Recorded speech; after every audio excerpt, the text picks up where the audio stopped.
Jarri mootummaa yookiin warri mootummaa Jawaar faannoof dhimma jedhanii si himatu. Ejjeen irratti faannoo irratti qabdu maali? Duri yani farra Amaaraati, farra Kiristaanaati. Har'a immoo jaalajaaltoo humnoota Amaaraa takka faannoo taate kan jedhan.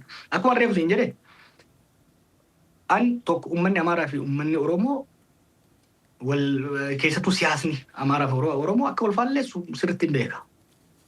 Haa ta'u garuu addaan bahuu hin danda'u.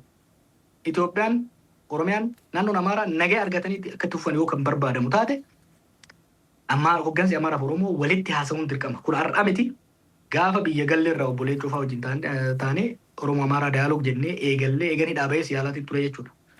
Amma immoo siyaasni Amaaraa akkuma siin jedhutti mootummaa keessa biyya keessa walumatti qabatamaan saabatee bahee bosonatti galee jira. Faannootti osoo hin haasa'iin warra faannoo abaaraatu